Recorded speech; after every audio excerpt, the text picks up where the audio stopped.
Richard Skipper celebrates. Every show is a celebration. Richard Skipper celebrates the best in entertainment. Each show, Richard delivers the artists you love, showcasing what makes them unique.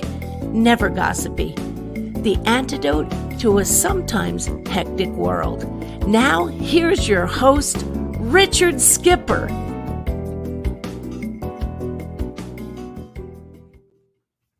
Happy Saturday, everyone, and welcome to the latest edition of Richard Skipper Celebrates. What are you celebrating today? For those of you who are here for the first time, welcome. My show is all about celebrating life, celebrating art, celebrating artists. If you are looking at Check-A-Day, which is a real website, today is National Gingerbread House Decorating Day. It's National App Day. And it's also National Feed the Needy Animals Day. But it's also National Bart Shatto Day, because that's what I'm going to call today. And before I bring him on, he is one of Broadway's hardest working actor, dancer, singers. I'm going to give you just a glimpse of what he's all about. He doesn't even know what I'm going to show today. I'm going to show this, and then you'll see him on the other side. Here he is, Bart Shatto. Good evening, ladies and gentlemen. I am Bart Shatto, and several years ago, I had the honor and privilege to play the very pivotal role of Jean Valjean in the Broadway production of Les Miserables.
Bart, Wow. Wow. First Oh of all, my God, you got that one. You got some bootlegs there, Richard. how are you? Well, I found it on the YouTube. There it is. I know. I put it Yes. up there. Yes. It Well, was first of the all, only physical representation of me doing that role on Broadway in the national tour. So, well, welcome to the show, first of all. And like I begin every show, first of all, what are you celebrating? Besides, I mean, here we are in the midst of the holiday season. I know that this past Tuesday night, you performed at the Triad. And I'd like to talk a little bit about that show because every year on Christmas Eve, I used to go to the Luxembourg consulate, believe it or not. yeah. And I used to sing Christmas carols, believe it or not, to Irving Berlin. Oh. Did you know anything about that? Yeah, well, I did not perform on Tuesday at the Triad. I performed on Saturday, but Adrienne is doing the show by herself, which she has done. I just partnered with her 2 years ago, and 2 glowing reviews, and we reconvened. But we did part ways. Then I got wrong information. I apologize for that. I was supposed to be doing the concerts this week. Unfortunately, we have parted ways, and so she decided to take over the show herself, which she's extremely capable, and she is at the best and the top of her game. And if people don't know who she is, her name is Adrienne Hahn, and she is a German chanteuse, singer, and worldwide known. And she's extremely amazing. She sings in like 15 different languages. She's amazing. But unfortunately, I am no longer part of that show. And so that was a decision that we had to make very quickly. That it wasn't going to I wasn't going to move forward with it. So I think it's a best decision for both of us, but go see the show anyway, or actually the show, she's already done the show. We were supposed to be doing the show in DC as well, but the Triad needs to clean up their website. Let me just put that information. This happened, this business is so vacillating and flexible. Things happen. And, it was sudden. It was very sudden. So I performed on Saturday afternoon on our opening night, and opening afternoon, I should say. And then we decided the day after on Sunday that I wasn't going to move forward with it. So, for very specific, particular reasons I don't really want to get into. But things sometimes just don't work out between partners, or it's just creative differences. And unfortunately, it was a hard decision for all of us to make. And I was with her for 2 years, so I'm sort of grieving the fact that we've kind of parted ways. Just when you work together so closely with someone, and everybody loves you together, and to glowing reviews, but sometimes it's reason, season, or a lifetime, as you know. I've been down that path on more than one occasion. Yes. And this particular occasion, I think it was just a season. So, unfortunately, and I hate to see relationships go, because I'm like, I want to hang on to these things, and even if it's not working, I still want to hang on to it, because I don't want to see people go in my life. And it makes me very sad. And, I'm kind of a non-confrontational person. The older I get, I just don't want that. I don't like fractured relationships. It doesn't make me feel good. Well, I mean, this is a business where relationships are constantly ebbing and flowing. Yes. And there are things that are constantly moving around us. But, I did ask you, and unfortunately, you didn't have anything readily available. I asked for a photograph of you at 5 years old. You've seen previous shows. I asked for that because, to me, the 5-year-old self is really, I call it the purest self. Yes. It's that time before school starts, before life begins to start telling you who you should or should not be. Yes. And I want to ask you, what your life was like at 5 years old, where you were living, a little bit about your family life, and the world that you were inhabiting and that was inhabiting you at that time. Oh God, Richard, I did see your interview with Jeff Calhoun. I love and I adore, and I worked with in Bonnie and Clyde and also Civil War. And I love that interview. And I wanted to get, and it was such a fantastic Two very happy family musicals, we might add. Yeah. And I remember you asking that question. And I kind of wish you would have asked it like maybe a couple of weeks ago, because I probably could have got the photo from my mother, who's in Belleville, Illinois right now in an assisted living home. She has all those old pictures. But I know exactly the photo that I want to share with you, that I'm going to describe to you, rather than having a physical representation of it. And it's literally, I grew up in Peoria, Illinois. And my father worked at a brewery. He was a blue collar guy, but we were at that time in the 70s, probably more like upper middle class, or actually middle class at the time, even though my father was a blue collar guy. And he was a maintenance supervisor at Pabst Blue Ribbon Brewery in Peoria. And Peoria is in the heart of Illinois. If in case anybody doesn't know, it's on the Illinois River. And, it's a river town, and it's where burlesque somewhat started. If the whole phrase of "will it play in Peoria" is shows would come through. And if it was a big hit in Peoria, then it was going to be a big hit in the rest of the country. So Peoria's got this very rich history in the 20th century and beginning of the Roaring 20s era. So it's a great place to grow up. And I'm a Midwestern guy, and you can't take the Midwest out of me, but you can take the Midwest. But we lived on a cul-de-sac on a place called Bellhaven Lane, right across from one of the major high schools called Richwoods High School. That was a public high school there, in a very nice area. And in fact, I was surprised that my parents could afford such a nice home. And it was a home that looked kind of like the Brady Bunch home, and so we had a big backyard, and like I said, it was in a cul-de-sac in this beautiful neighborhood. And I remember the photo of me. I had I always loved to play outside and barefoot. I was always barefoot. And I love to play out in the woods. And so it's me on a swing set, I guess in my backyard. And I got this beautiful, joyous expression on my face. And I'm just in like shorts and no shirt and a 5-year-old pasty white body. I didn't see it. I was so white. I was almost translucent, this redheaded kid. And I'm hanging on this bar and like smiling and my feet are still touching the ground, but my feet are touching the ground, but my legs are bent. And I'm just like kind of looking up, and it's just a perfect photo of someone who's a boy who's completely just joyful. That's and just joyful in my surroundings, joyful outside, joyful having no clothes on. I read an article recently, and it said, imagine if you could go anywhere in the world, but there was only one caveat. You could not take your camera.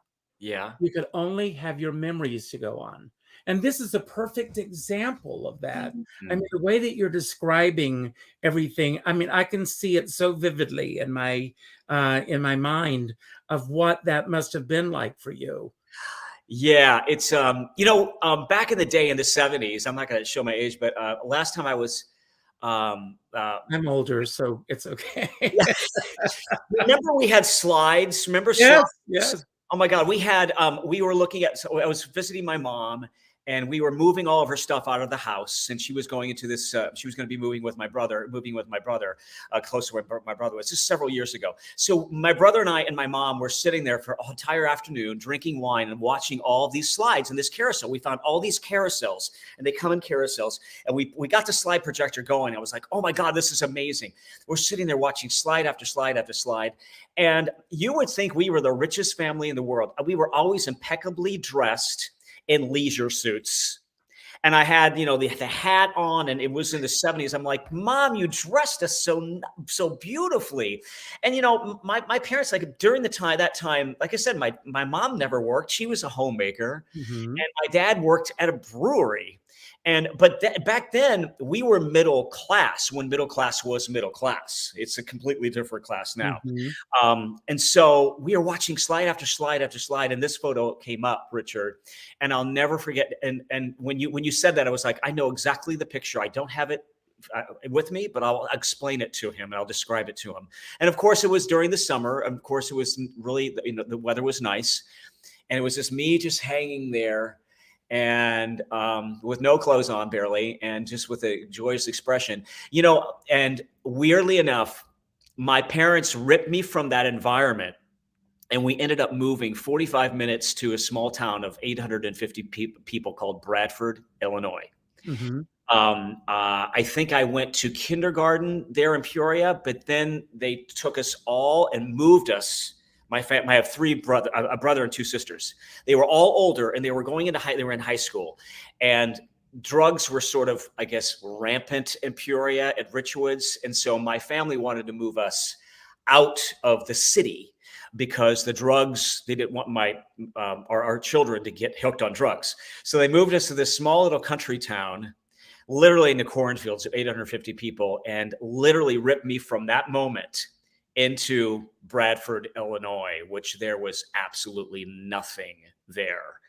And I I was there for 8 years of my life, first grade through 8th grade. And then my older siblings all went to high school there. One of my siblings, my oldest sibling, Carrie, ended up marrying a hometown boy from Bradford, still married to him. They have kids and grandkids and great grandchildren now. That's wonderful. But it wasn't quite the place for me. I was always like, I wanted to be an actor since I was 2, and you wanted to be on the other side of that cornfield. I did. And actually what happened was, after all my siblings grew up and were graduated, I was ready to go into high school, and then my parents moved back to Peoria, and I attended Bergen High School, which is now Notre Dame High School. It was a Catholic high school, a private Catholic high school that was co-ed.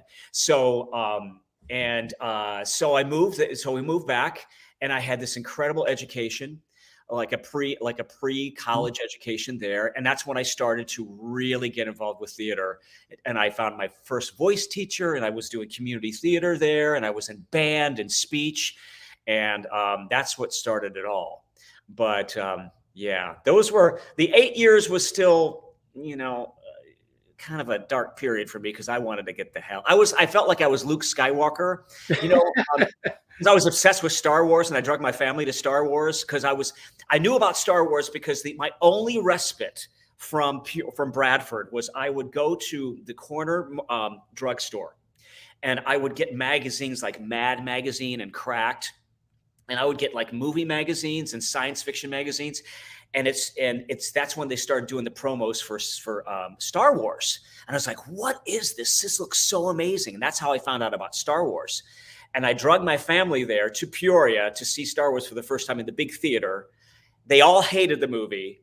And I was just like, this is going to be the next Citizen Kane. And I was like, 1976, I was 11 years old. And I knew it was going to be the biggest film ever. And I was obsessed with it. So, but I always felt like, and I tell this story in my show, Back to Broadway with Bart. And I have since gone back to Peoria and done my show from Peoria to Broadway and Back to Broadway with Bart. And I tell this story, and they play the Luke Skywalker theme. Because I was obsessed with the John Williams score, and I would put the LP on, and I would look out my window on the second floor over the cornfields, pretending that I was Luke Skywalker, as Luke was longingly looking at the moons, or at the 3 suns, or whatever, the 2 suns on Tatooine, wishing that he was somewhere else. And I was Luke. I was literally Luke, and I tell this story, and it's very funny. So believe it or not, you're telling my story. So keep going. So anyway, I don't know how I got to that, but anyway, that's kind of my fast forward hyperspace into. Well, I want to go back. I mean, you said earlier that you knew from 2 years old that you wanted to be an actor, and I talked the other day with Jeff Calhoun about this. Yeah. I mean, we're all growing up in the same era. Right. Did you grow up in a television household as well? Oh my God, I was obsessed with it. I Love Lucy, Andy Griffith, Dick Van Dyke. I was obsessed. That's really why I wanted to be an actor. And my favorite actor was Robert Redford. And I joined the Robert Redford fan club.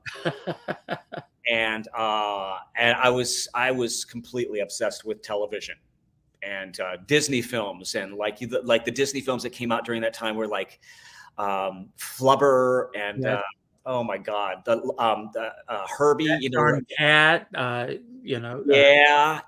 Love Bug.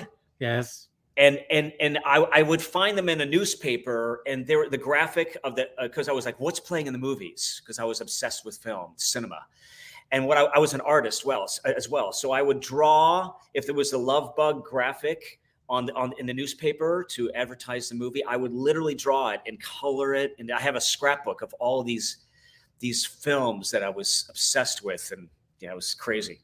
Yeah. Was there an opportunity for you to do theater outside of your high school? Yes, in Peoria there was, and I branched off into community theater. So there was Peoria is very rich as far as culturally, as far as theater, and they had two community theaters that are called Cornstalk, and the other one was Peoria Players. And Cornstalk was during the summer, and it was under a giant tent.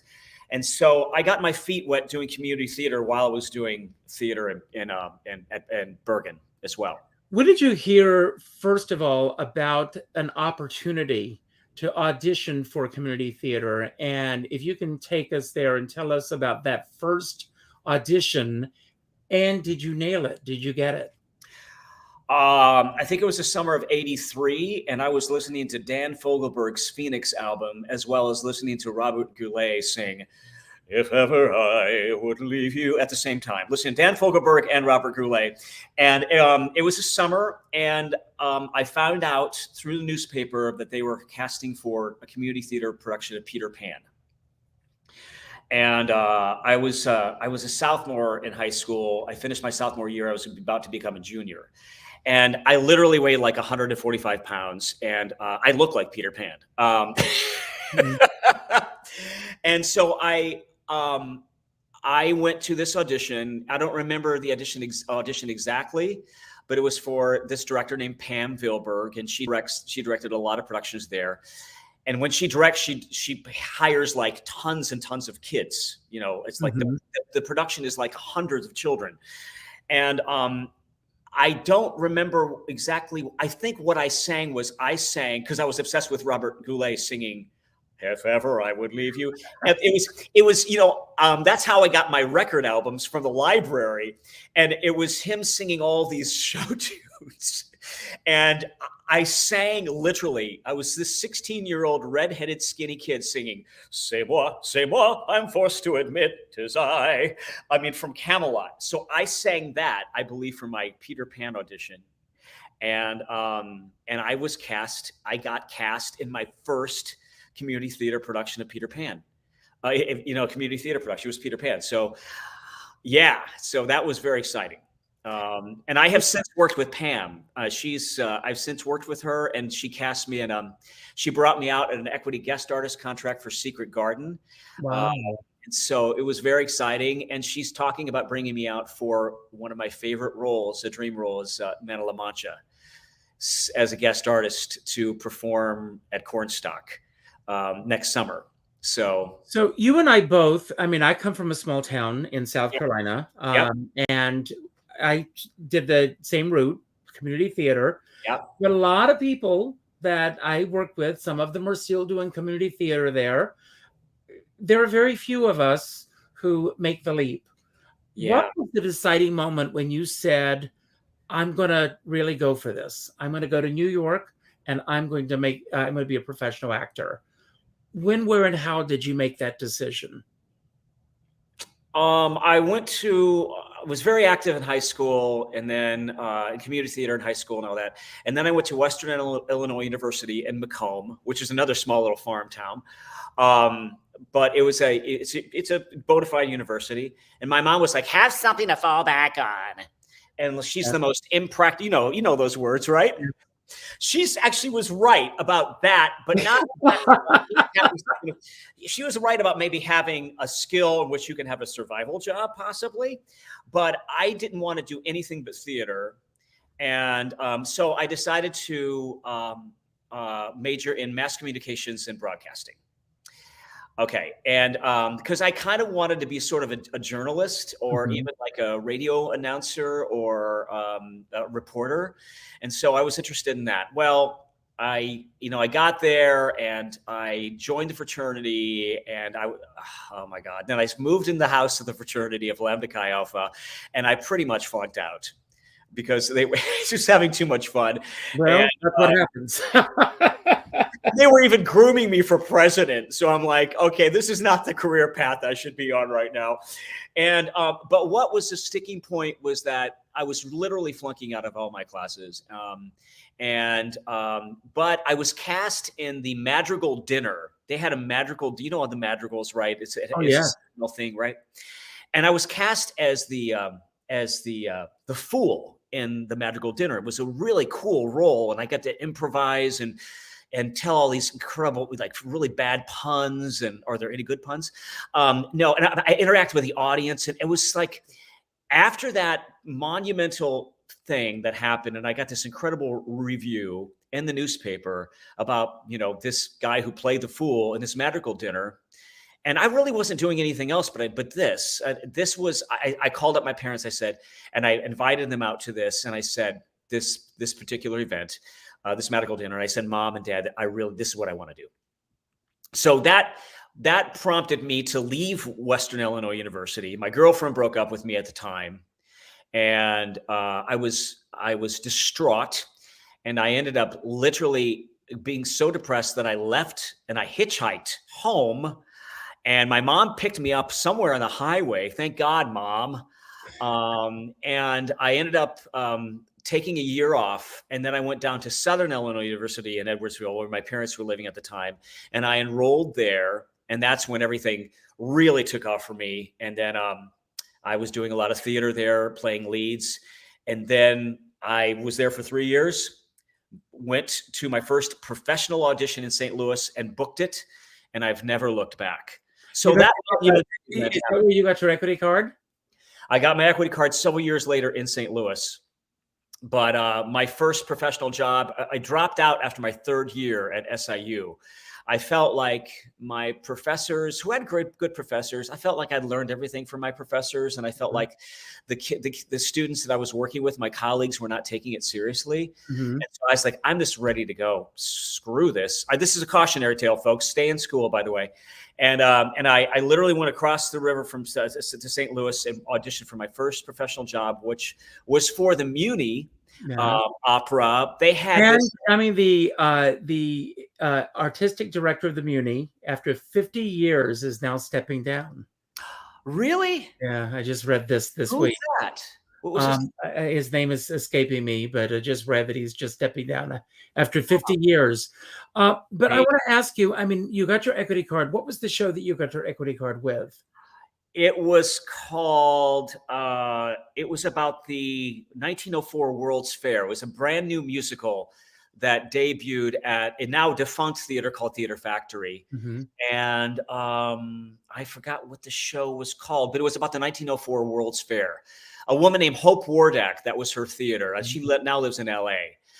We did some great stuff there. And I did Baby there, the musical Baby, the Maltby Shire. And I did 12th Night there. I did Sunday in the Park with George, my first Sondheim musical there, which was a beautiful production. Doing Sondheim at like 23, 24 years old, like incredible. At any age. Yeah, I played Dennis and Franz and that. So I did, and Hope gave me my first equity card.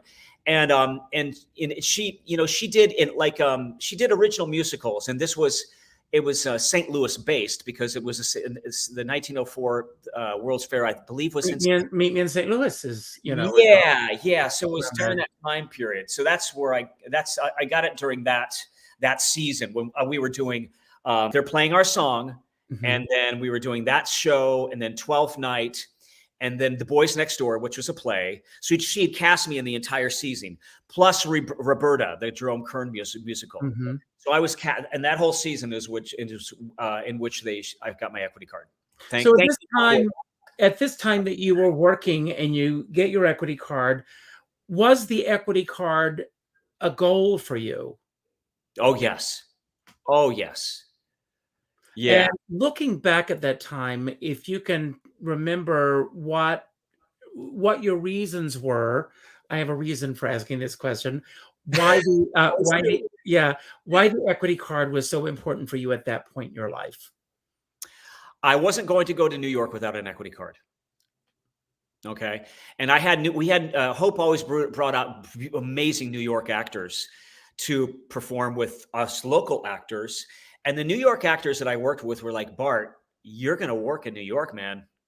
And my friend Gary Lynch, he was just like, he came out to do 9 during that season. And he was so encouraging. They were like, Bart, you're going to work. They need tenors. You're a high tenor. You sing your face off. You're a great actor. And they just gave me so much encouragement. So it was just like, I was ready. And then I met somebody that season that I fell in love with. I was supposed to end up in Chicago, but then I met my first wife and moved back with her to New York. And she was already well established there in New York. Well, speaking of 9, last night I interviewed Karen Akers on stage here in New York. Wow. And I asked her a question that I'm going to ask you when it comes to your career. And it goes back to a question that I asked Davis Gaines. We spoke a couple of months ago. And he said, being in this business, you map it out. And then once you get in the throes of it, it's like being in a pinball machine. You're bandied around. And I want to ask you, how ambitious are you when it comes to your career? Do you map out your career, or would you say that your career has been the result of the people that you've met and the circumstances that have happened along the way? And I asked this question because you said that you made up your mind that you were not going to come to New York without your equity card. Yeah. So were you very determined that that was going to be first and foremost before you ever decided to come to New York? Yeah, the problem with me is as an actor or as a producer, I'm really good at big pictures. I have a vision, and I've never been that way with my career. If I was, I would be much further along right now. I really would be, and I don't think I've been very smart about my career, and I'm still learning. And I don't think you always have it all figured out. And I think at this point is when people start not phasing out, but start thinking about retirement. Mm-hmm. I feel like I'm still going strong, and I feel like I've got the energy of a 25-year-old to continue this and do all sorts of things. So the question is, as far as mapping it out, no, I've never had a plan. I thought I would always end up in Chicago because I was an Illinois boy, but I didn't. I ended up in New York, which was where I really belong, because that's the Olympics of musical theater. That's the best of the best of the best. Not, Chicago's great and they've got great talent there, but it is a smaller market. So I ended up in the right place. And I've never really had mapped out a plan. And I've just been kind of like a ping pong ball, just kind of going wherever I'm taken and wherever I'm pushed.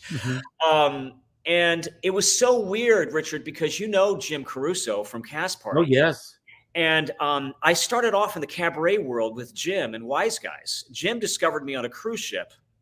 And one of their... I remember Wise Guys very much. Really? Yeah, Mac Award winners. You did. Yeah. You were part of the Bistro Awards. Yeah. And there's this group called the Wise Guys. And Jim, they came on as the headliners for this cruise ship that I was on in Holland, America. I was part of this 10-person review company, one of the first professional jobs I got out of New York. I was there with my wife. She's a performer as well. Her name is Ann Whitney, or Ann Whitney Shatto.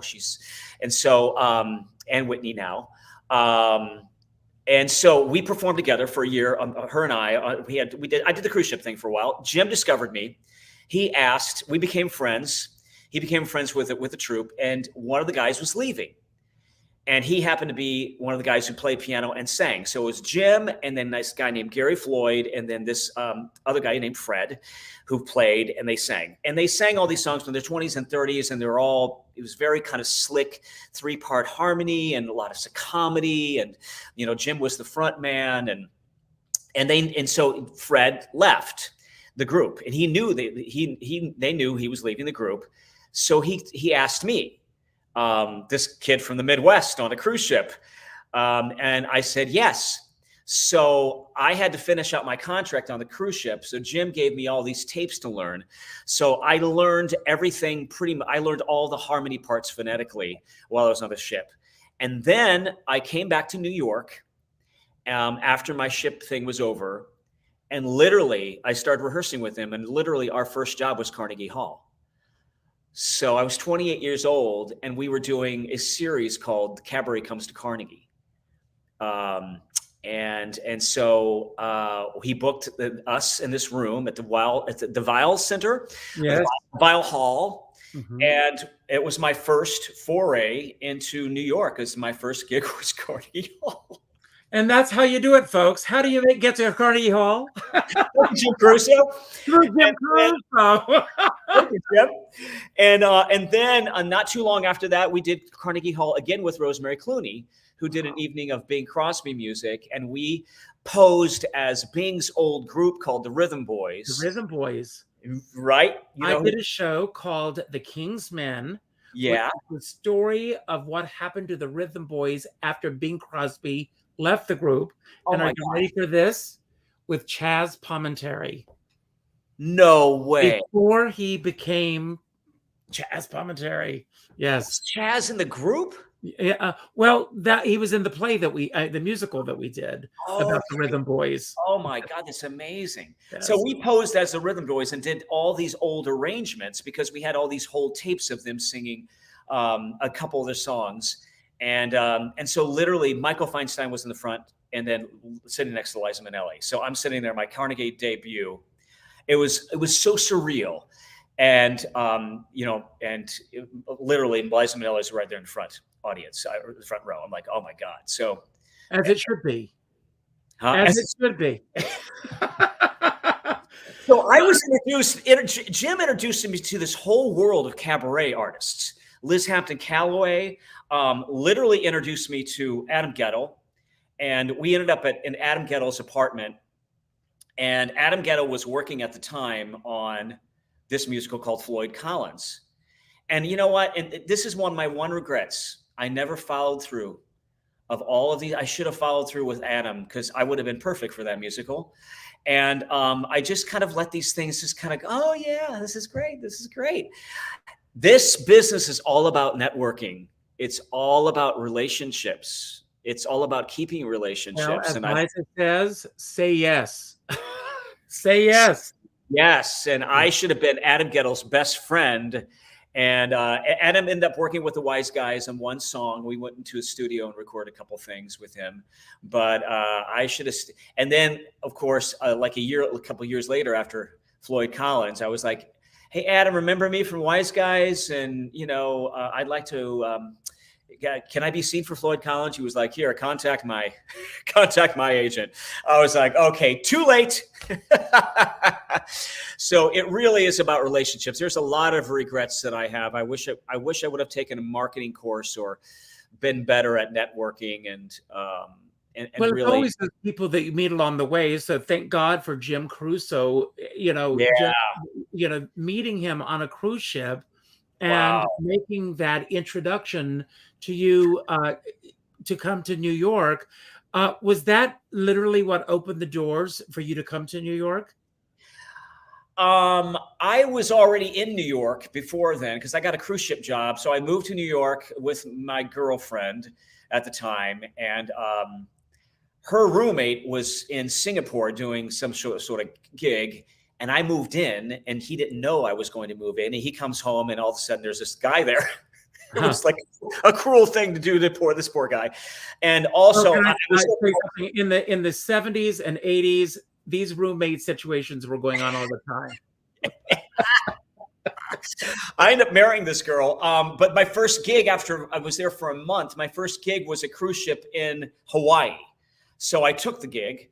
Actually, weirdly enough, the guy, his name is I'm not gonna say his name, but the guy who I replaced, the roommate, who wasn't a love interest. He was just a guy that my ex-wife went to school with. He ended up saying, giving me a job. He said, Bart, I can't take this job, but you might be right for it. So I interviewed for it and I took it, and it was a cruise ship job. And he was very smart because it got me out of state into Hawaii, and it got him his room back. So that was my first gig out of New York, was American Hawaii Cruises, which is now no longer. So I did 2 contracts with them. And then I came back, and then I got Holland America, and my wife at the time worked with me. We did 2 contracts, and that's how I met Jim. So I was already kind of established in New York, but not for very long. Nobody knew who I was. I wasn't up for any big auditions. I didn't have an agent. So I was just really starting out in New York, getting my feet wet with showcases and things like that. Did you ever have to do any survival jobs in New York, as your mom used to say, have something to fall back on? Yes, or have you always had this, it sounds like, this streak of good luck? I have had survival jobs. I did singing telegrams all over New York. No, who did you work for? Did you work for Eastern Onion? Yes, I did. So did I. You did? Oh my God. Do you remember the Happy Birthday song? No. Stars and Stripes Forever. Yeah. Would you like to know why we're here? I'm sure you can guess the occasion. Yes, that's right. I remember. And I did a singing telegram for Liza on her 40th birthday when she was doing the rink.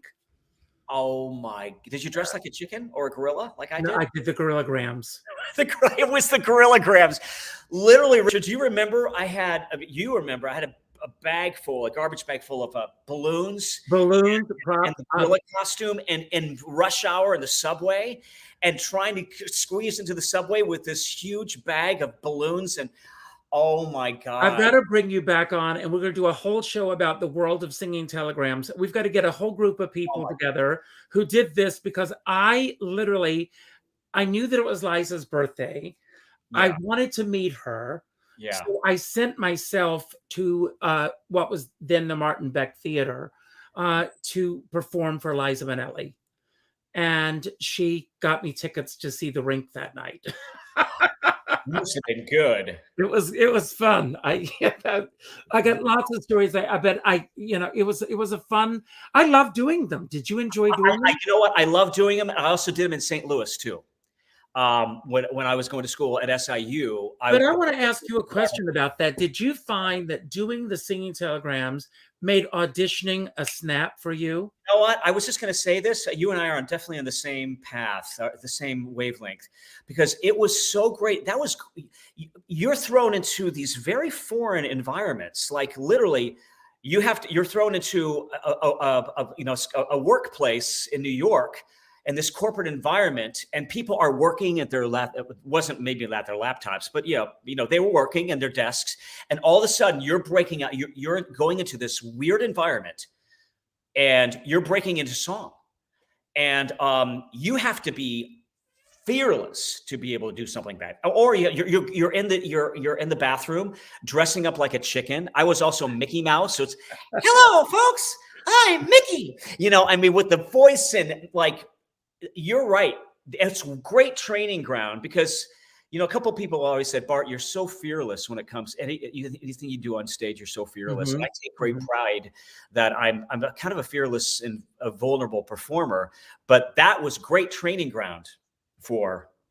It was a fun time. But what was the oddest experience that you ever had doing singing telegrams? The oddest experience I had was a gorillagram, and it was for a birthday, and I'm really, really into it. I'm like dancing, and it wasn't like I don't remember exactly where it was or who it was for. But literally, I got so excited about doing this, and I got very passionate about the dance that the bottom of my costume fell down around my ankles, and I was left showing, a lot of my lower extremities. Even though I did have underwear on, but I think they were the tidy whities. That was the worst. What about you? I mean, that wasn't it. Oh my God, there's so many. I mean, I had an experience. Well, it was this. Well, as you remember, I'm sure you remember, when someone booked you for a singing telegram, they had a 30-minute window of time that if they did not show up during that window of time, that was it. And it was a woman's, she had hired me for her fiance's birthday, and he never showed up. And so we waited and we waited and we waited, and I felt so sorry for her. I'm sitting in the back of the car waiting to do this. And so I said, I'll come back tomorrow night. Don't worry about it. I'll come back tomorrow night. So I met her in the restaurant. I came in and I said, somebody has a birthday. There were 5 birthdays in the restaurant. God. And everybody thought that I was there for their birthday. Oh my God. I went around to all the tables and I made a bundle that night. Oh my God. So it paid off. Good karma. That is brilliant, man. That's like taking a real opportunity. Before we run out of time, I want to ask you about your Broadway debut and what that experience was like when you finally got that call that you were going to be making your Broadway debut, and what that did for you emotionally after, all these great experiences that you had.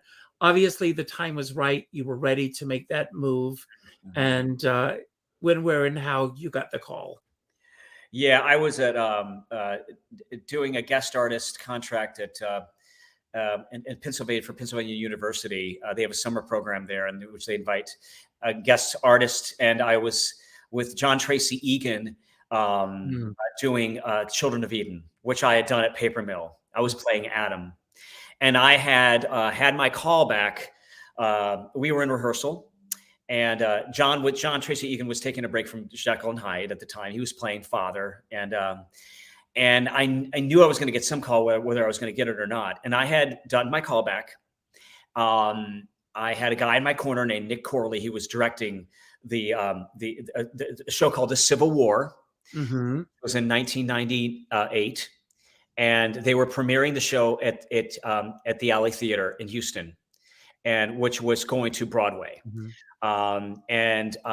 I think I had yes, and so. I was in rehearsal when I found out that I was joining the cast of the Alley Theatre version of The Civil War, which was going to eventually, they had a theater and everything at the St. James.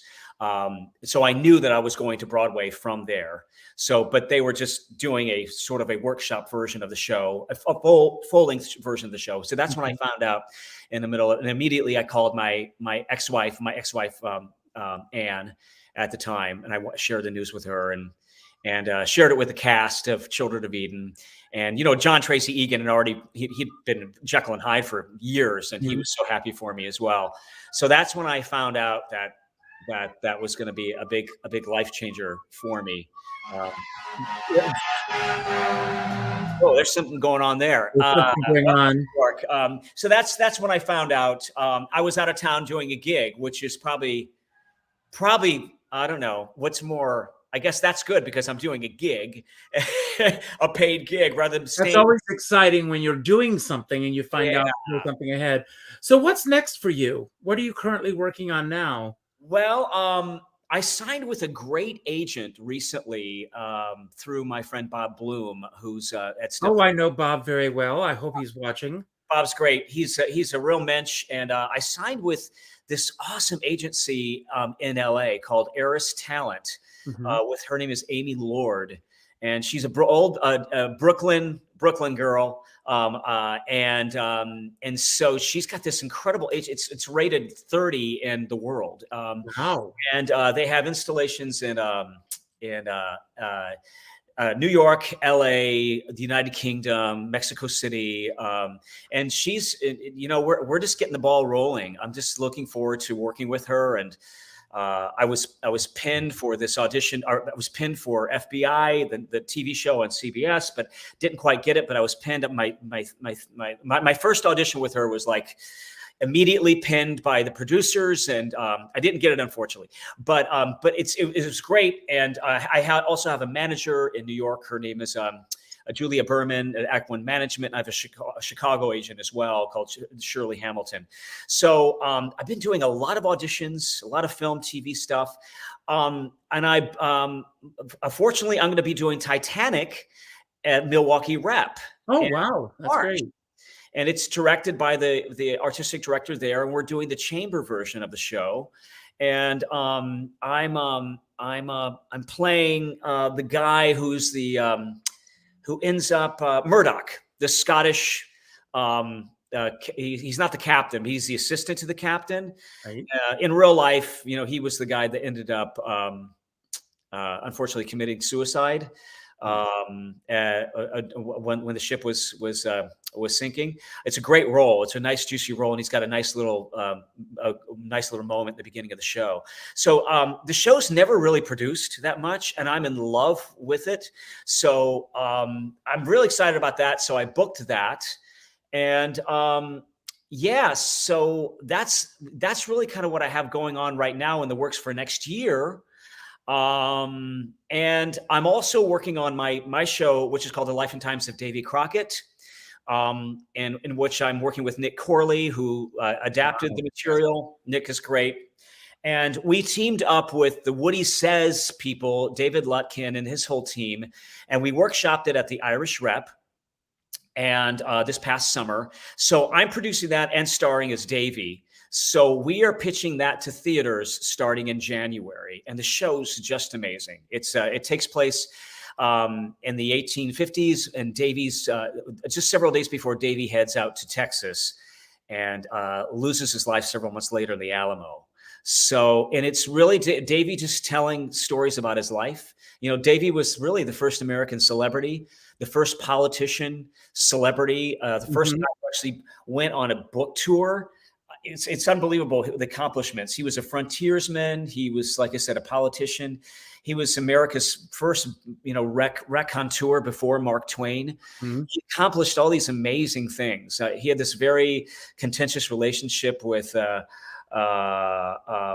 his friend, Andrew Jackson, who was a boyhood friend of his, and parted ways acrimoniously with him. He's got this incredible life, and the music's amazing. It's original music, and also written by June Richardson Ospa. And I know June very well. This is great. She wrote the lyrics. Tom Macinter, who is a San Antonio writer, wrote the music, and David Lutkin and his team from What He Says, show's been very, very well known for the past 20 years, and still traveling, about Woody Guthrie. We joined forces with that team, and David created some music, had some music from that time period. So indigenous music during that time period that he's arranged. It's a real rollicking adventure ride through Davy's life. So I'm really looking forward to that, and getting some bookings for that show. So look for it. It's called The Life and Times of Davy Crockett. That's great. Well, as we wind down, I've got my James Lipton questions that I'm going to this is my homage to him. So Let's have a little fun with this. And the first question is, when were you most pleased with yourself in your profession? Oh, wow. The most pleased with myself.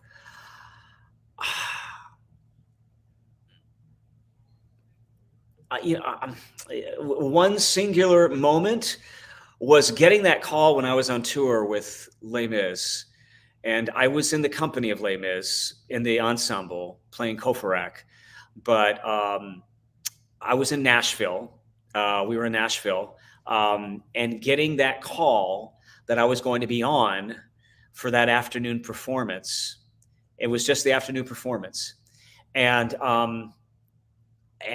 I had partied pretty hard the night before. Needless to say, I was pretty hungover, like I am today, because last night I was partying at this Sweet 16 party, and there seems to be a theme here. Okay. But getting that call, and then it was so surreal of doing that show, of playing Valjean, and my friend Mike Eldred, who I have so much respect for.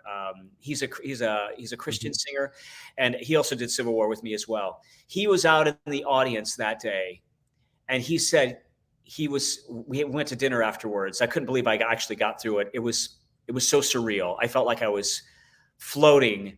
I don't know how. I must have been so well prepared. But we had dinner afterwards, and he said, "Bart, you've inspired me. I quit the business, but you've inspired me to go back into this business." And literally a year later, he was playing Valjean on Broadway. Wow!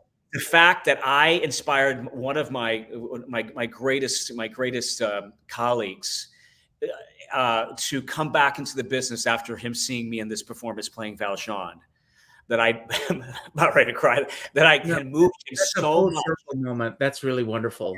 And he played it on Broadway, and I was like, I'm very, very proud of that moment. Wow, that's wonderful. What is the best possible attitude that you feel that it is to have in this business? Oh my gosh. Absolute positivity. Knowing that there's something great around the corner. You know, I just split ways with my partner this week, which I'm just, it's so hard I'm really grieving that right now. And, but thinking that, Bart, when God will open a window, when God closes a door, he opens a window. So I know there's something great around the corner. That is something great for me that I can't see right now.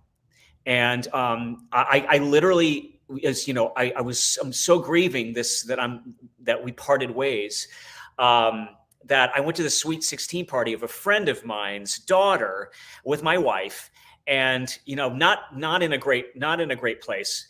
And last night I ended up singing "This Is the Moment" for the Sweet 16 girl, impromptu.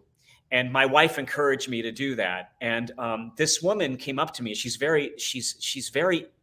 her own wellness program center in New Jersey. And she came up to me and she said, "I know you're going through something right now. I have no idea." She could read chakras. And she said, literally, you are where you are. You are where you need to be right now. And there is something great for you around the corner. So what's ever happened to you, there's something really good in the horizon. And I don't know how she knew this, but I was just like, oh my God. And I had sung the song to this young girl, and it was like, my wife was like, "Bart, you know why I wanted you to go up there? Because you were feeling so bad about what's happened this week, that I wanted you to feel good and be surrounded by people that love you, and that what you do is a gift, and to share that gift. It's a mitzvah of what you did." And so it's either make a lot of money at this concert that I should have been at, or doing something, a mitzvah for somebody, and doing something really special. And so that for me means, Bart, always, no matter what happens, no matter how bad it is, something good around the corner. There's really something good around the corner, and to stay positive, and to I really appreciate what you have and the people that love you and support you. And especially, during this time of this sort of separation. So. Amen. That's great. Who is the collaborator that you most often agree with in this business? A collaborator? Are you talking about somebody that you've worked with that you most often agree with? Most often agree with? You mean like artistically? Mm-hmm. Or just about politically or socially, or on any level?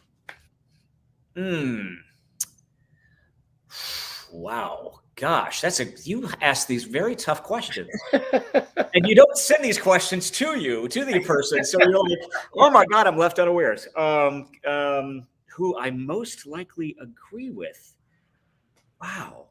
A collaborator.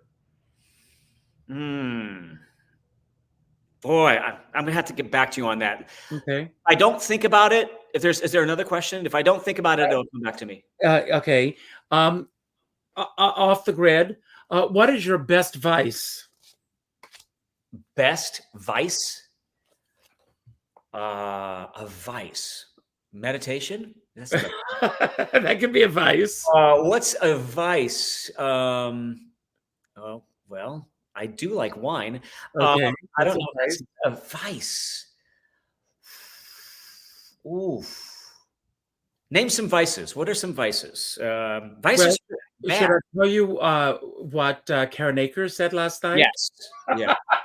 She said grass and alcohol. I was going to say alcohol, but people are like, well, that dude's an alcoholic.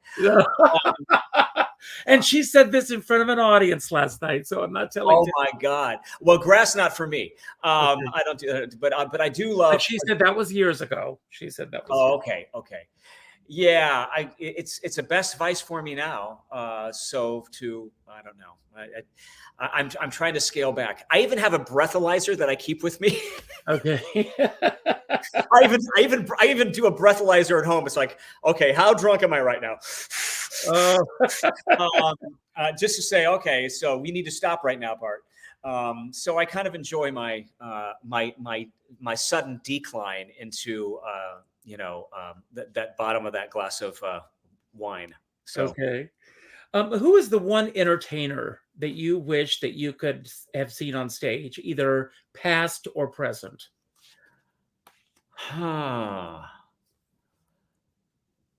One entertainer that I did not see.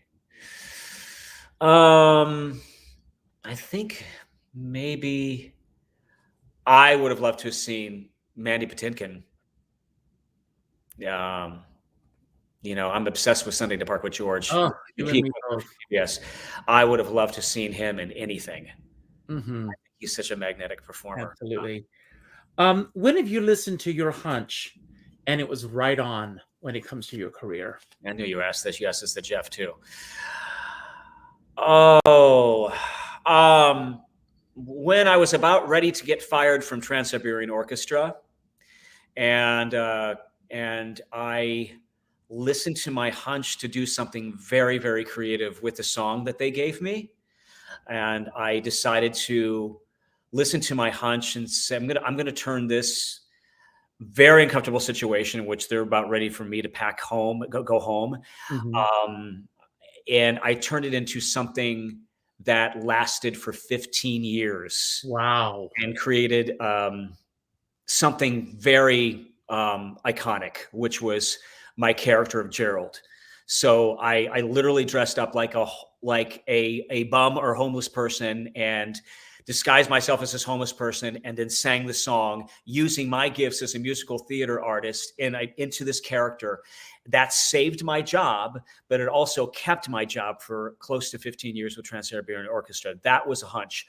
I could have just cowered and said, okay, fire me, I'm going home. But that hunch, if I would have saved my money, was almost made me a millionaire. Wow, that's amazing. What was your most embarrassing moment on stage, other than dropping your pants as a gorilla?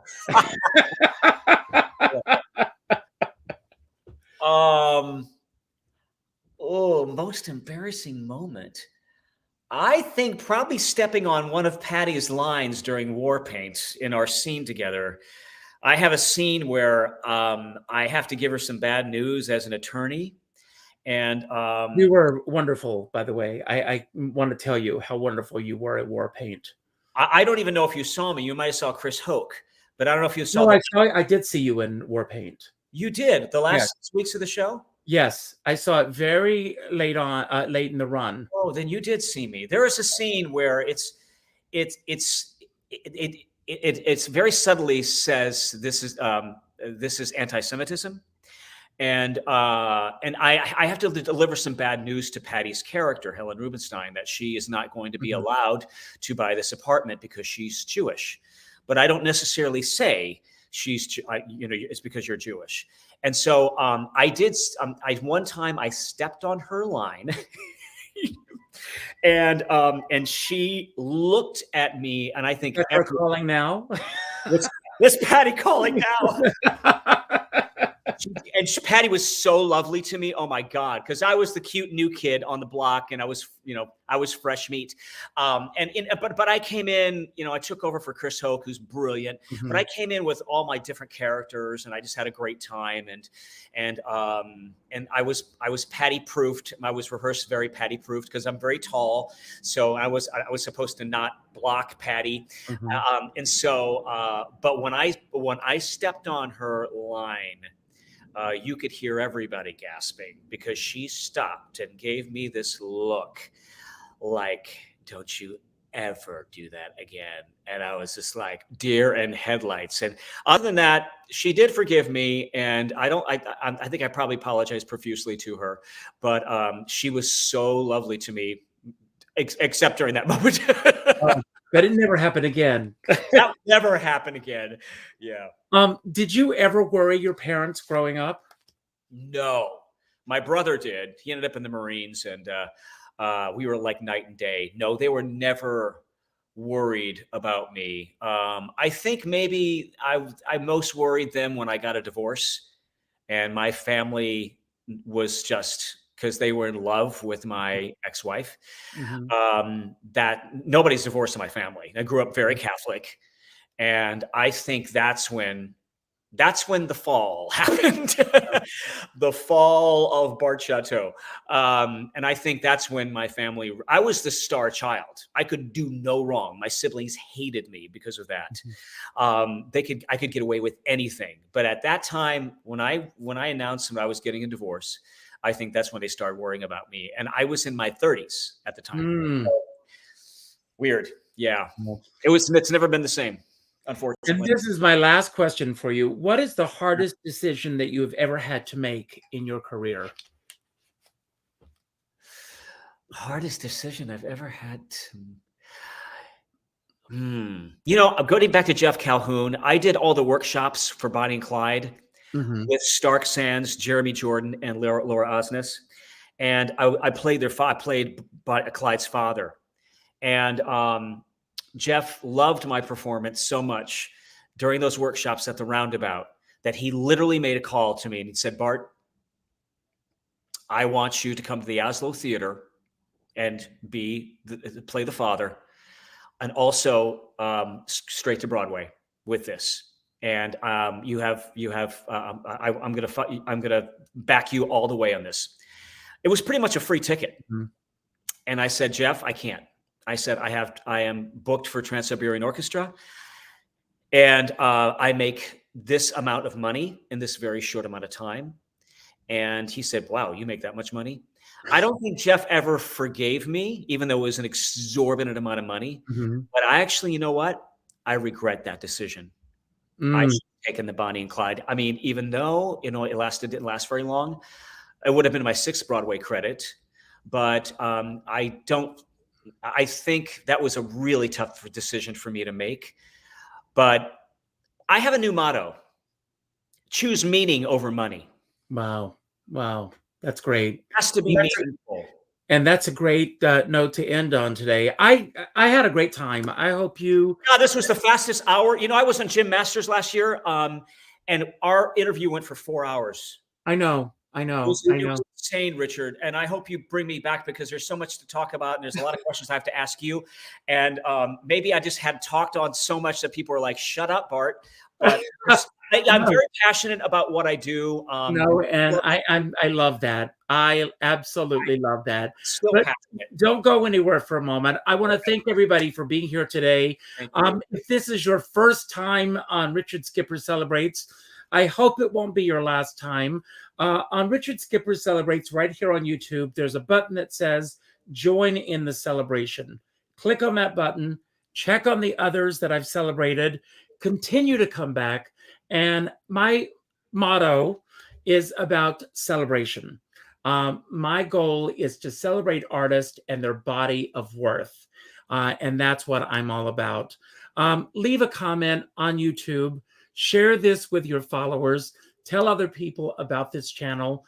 And I hope that this channel will continue to grow. I also end every show by telling everyone to go out and do something nice for somebody else without expecting anything in return. Go to your Facebook friends list, and the second name that pops up, reach out with a phone call.